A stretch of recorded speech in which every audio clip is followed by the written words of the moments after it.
Even though they have escaped the clutches of Fir'aun, these people have lived a life of indescribable sadness.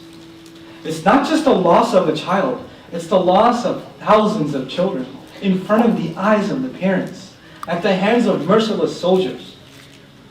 This was a policy of Egypt. So you have a bunch of grieving parents that are escaping Egypt. A bunch of grieving parents. And Musa alayhi salam has helped them escape. Now they're on the other side. Has the sadness disappeared? No. Now Musa alayhi salam is going to give them a khutbah. Now you would think in this khutbah he's going to tell them to be patient. Because when someone is sad, what do we usually tell them? Be patient. Nobody ever tells you how. Everybody says be patient. Patience is a goal. There's no how to patience. You get there. You can't just say, oh, be patient, okay. Patient, got it. You can't do that. Still not coming, still not coming. You have to do certain other things that get you to patience. Patience is not something you can just do. It's an acquired power. It's an acquired power. It's not something that's innate inside of us. It has to be nurtured, built. So the question in this khutbah, what I feel, is that Allah Azza wa Jalla gave us the key to nurture patience. As a matter of fact, they're out in the middle of the desert, they don't have food supplies, and there's the sadness and trauma of that terrible history that they've lived.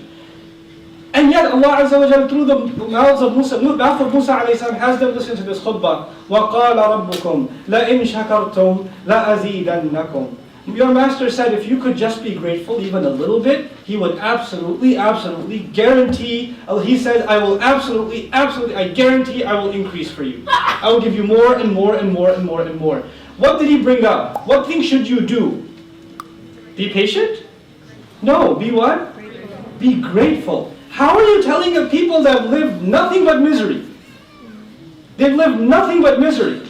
And you're getting up on the minbar and you're telling them you need to be what? Grateful. You need to be grateful. This is the key remedy to sadness.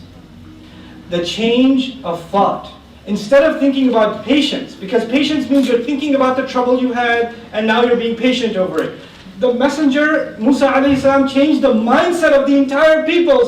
He's saying, hey, don't think about the sad things that have happened in your life. You need to focus on the good things that have happened in your life. And when you focus on the good things that have happened in your life, who will you give credit to? Allah Azza wa Jal, and that will make you grateful. And when you become grateful, what becomes easy? Patience becomes easy. When gratitude is not there, patience is impossible. Why do our ulama call sabr and shukr two wings of a bird? Bird can't fly with one wing. Why do they call it that? There's a reason.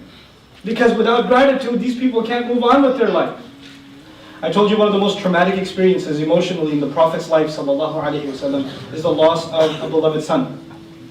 What adds to the misery of this event is, of course, Abu Lahab and his wife. Thus all of this is happening. And two surahs are revealed.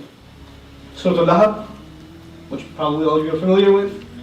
But interestingly, and more importantly, Surah Al-Kawthar. Surah Al-Kawthar is revealed. And Surah Al-Kawthar doesn't even address what the Prophet lost. And we all know what the Prophet lost, sallallahu alaihi wasallam. It's hard to stop thinking about it. It's hard, And Allah Azza wa Jalla says, "Inna a'tainaka al-Kawthar." We gave you Kawthar. We gave you Al-Kawthar. Here you are thinking about what you just lost, and Allah is changing your thoughts entirely and making you think about what Allah just gave you. This is the ultimate remedy of sadness. You just think to yourself, Allah has given me a lot.